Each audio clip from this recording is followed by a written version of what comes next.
ఇటు ఎన్టీఆర్ అటు ఏఎన్ఆర్, యండమూరికి చిరంజీవి జీవిత చరిత్ర. వైజాగ్లో జరిగిన ప్రోగ్రాంలో చిరంజీవిని ఆహ్వానించారని ఆయన మాట్లాడుతూ ఆయన యొక్క ఆటోబయోగ్రఫీ మొత్తం రాయడానికి యండమూరికి అవకాశం ఇచ్చారండి. గ్రీన్ సిగ్నల్ ఇచ్చారు చిరంజీవి గారు యండమూరికి. కానీ ఒక పక్క నాగబాబు గారు విమర్శిస్తూ ఉంటారు యండమూరిని కొన్ని అంశాల్లో. విమర్శించకపోతే ఆలోచించాలి. విమర్శ అనేది సహజం. రాజకీయాల్లో ఉన్నా, మీడియాలో ఉన్నా, లేదా సినిమా ఇండస్ట్రీలో ఉన్నా కూడా విమర్శ సహజం. ఇప్పుడు ఓంప్రకాష్ గారు కొంచెం సూక్ష్మంగా చెప్పారు, ఆ సినిమాలో ఆ డిమిత్రి కన్ఫర్మ్ అయిపోయింది, సీరియల్ అవుట్ అని చెప్పని చెబుతున్నారు. ఇప్పుడే మిత్రుడు మెసేజ్ పెట్టారు. ఇట్లా రకరకాలు ఉంటాయి. సరే, ఇప్పుడు మొత్తానికి ఏంటి చిరంజీవి గారు బయట ప్లే చేయండి. బ్రదర్, మీరు బాగా అభివృద్ధిలోకి వస్తున్నారు. ఈ సంపాదించిన సంపద అంతా ఇనప మొక్కల మీద పెట్టద్దు. ఏదైనా మంచి హౌస్ కట్టుకోండి, ఆ తర్వాత స్థలాల మీద పెట్టండి. మనల్ని కాపాడేది అదే. మనం ఎక్కువ కాలం ఇక్కడ ఇలాగే ఉంటాము, ఇదే సూపర్ స్టార్ డంతో ఉంటాము, ఇది శాశ్వతం అని మాత్రం అనుకోకండి అని ఎంతో జ్ఞానంతో, ఎంతో జాగ్రత్తతోటి, ముందస్తు చూపుతోటి ఆయన ఇచ్చిన సలహా అంతా ఇంత కాదు. ఆయనలో ఉండే బలహీనతను గుర్తించి అవి తనకు అడ్వాంటేజ్గా మార్చుకుని, అది ఆ స్టైల్, ఆయన నాగేశ్వరరావు గారి స్టైల్ అంటూ ఆయన ఎగ్జిబిట్ చేశారంటే కనుక ప్రతి ఒక్కరికి వాళ్ళ బలాలు తెలియకపోవచ్చు, కానీ బలహీనతలు తెలిసి ఆ బలహీనతని బలాలుగా మార్చుకోవటం అనేది మాత్రం గొప్ప విషయం. అది నాకు అక్కడే నాగేశ్వరరావు నేను తెలుసుకున్నాను. నిజంగా యండమూరి లాంటి గొప్ప స్టార్ రైటర్, ఒకే ఒక స్టార్ రైటర్ ఎవరైనా తెలుగులో ఉన్నారంటే అది యండమూరి వీరేంద్రనాథ్ గారు.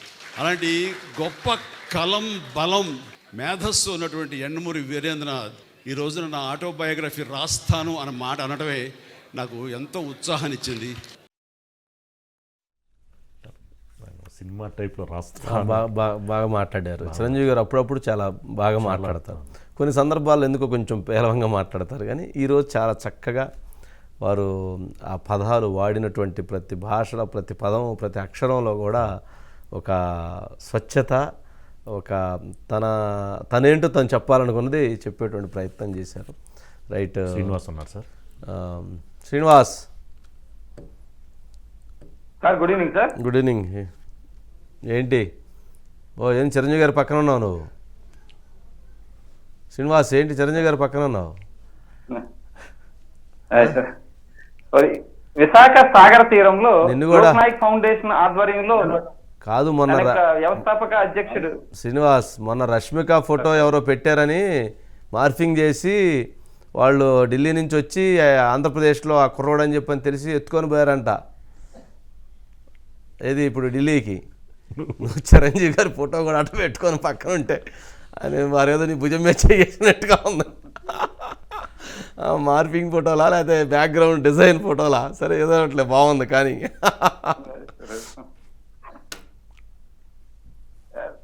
విశాఖ సాగర్ తీరాన లోక్నాయక్ ఫౌండేషన్ ఆధ్వర్యంలో అంటే యార్లగడ్డ లక్ష్మీప్రసాద్ గారు అది జీవిత సాఫల్య పురస్కారాలు కొన్ని ఏర్పాటు చేసి, అంటే ఎన్టీఆర్ 28వ వర్ధంతి, ఏఎన్ఆర్ శత జయంతి ఉత్సవాలు, ఈ రెండింటినీ యాడ్ చేసి మిక్స్ చేసే కార్యక్రమాన్ని ఏర్పాటు చేశారు సార్. ఎవరైతే ఆ అవార్డు గ్రహీతలు ఉన్నారో వాళ్ళందరికీ అవార్డులు ఇచ్చేందుకు ప్రధానంగా చిరంజీవి గారిని ఆహ్వానించడం జరిగింది. అయితే చిరంజీవి గారు ఈ రోజు ఒక ప్రముఖమైన బాధ్యతని యండమూరి వీరేంద్రనాథ్ గారు, అంటే యండమూరి వీరేంద్రనాథ్ గారికి ఈ రోజు సాఫల్య పురస్కారం ఇచ్చారు. ఆయనకు ఒక బాధ్యత, యండమూరి వీరేంద్రనాథ్ మీ బయోపిక్ నేను రాస్తాను అనగానే చిరంజీవి గారు అసలు అంటే ఒక క్షణం ఆలోచించి వెంటనే సరే అని రాయమని చెప్పారు సార్. ప్రధానంగా చూసుకుంటే ఒక బయోపిక్ రాయడానికి ఒకరికి అవకాశం ఇవ్వాలంటే కొంత ఎంతో మంచి మనసు ఉండాలి, కొన్ని గట్స్ ఉండాలి, అదంతా ఈజీ కాదు సార్. చిరంజీవి గారు 1955లో పుట్టిన నాటి నుంచి ఎక్కడ ఆయన మొగల్తూరులో అమ్మమ్మ ఇంట్లో పుట్టారో అక్కడ నుంచి టిల్ టుడే ఈ రోజు వరకు రాయాలి, ఆయన డిజాస్టర్స్ రాయాలి, ఆయన ఫెయిల్యూర్స్ రాయాలి, ఆయన సక్సెస్ రాయాలి, ఆ పిల్లల పెళ్లిళ్ళు రాయాలి, చాలా ఉంటుంది సార్ ఇందులో. అతి అణువణువు. కొన్ని టైంలో అయితే ఆయనకి రిక్షా ఓడు, బిగ్ బాస్ టైంలో కొంత డిజాస్టర్ జరిగి తర్వాత హిట్లర్ తర్వాత సక్సెస్ స్టోరీ వచ్చింది. ప్రతి అణువణువుని రాసుకోవాలి. అలాగే కుటుంబ బాధ్యతలు ఎలా నెరవేర్చారు, ఆటుపోట్లు ఎలా తట్టుకున్నారు, దాని యొక్క ప్రతి అంశాన్ని తెలియాలి. అంటే ఆయన ఏ కాలేజ్ చదివారు, కాలేజీలో ఆయన ఫ్రెండ్స్ ఎలాంటి వాళ్ళు, స్కూల్ ఏజ్ లో ఆయన పరిస్థితులు ఏంటి, కుటుంబ నేపథ్యం ఏంటి, ఆర్థిక పరిస్థితులు ఏంటి, మొగల్తూరు నుంచి మద్రాసుకి ఎలా వెళ్ళారు, ఇలా అనేక అంశాలు క్రోడీకరించి ప్రతిదీ నిజాన్నే రాస్తూ ఉండాలి. అందులో బయోపిక్ అనేసరికి ఎలాంటి తప్పు రాయకూడదు. చాలా అంటే అది సొంత వ్యక్తి ఎవరైతే ఎవరి బయోపిక్ వాళ్ళే రాసుకుంటేనే దానికి ఒక ఉన్నతి గౌరవం. కానీ అలాంటి బయోపిక్ ని కూడా యండమూరి వీరేంద్రనాథ్ గారిని రాయమని చెప్పే అవకాశాన్ని కల్పించడం అంటే ఈయన యొక్క సున్నిత మనస్తత్వం, ఈయన ఒక మొహమాటతత్వం. అంటే గర్వాన్ని గుమ్మం బయట వదిలేయడం, ఎంత ఎత్తుకు ఎదిగినా ఒదిగి ఉండడం, అలాంటి సలక్షణాలు అన్ని ఉన్నాయి. అలాగే ఎదిగిన తర్వాత 20 ఏళ్ళ తర్వాత ఈయన బ్లడ్ బ్యాంకు, ఐ బ్యాంకు పెట్టడం జరిగింది. దాని ద్వారా ఎలాంటి సేవా కార్యక్రమాలు అందించారో తెలియజేయాలి.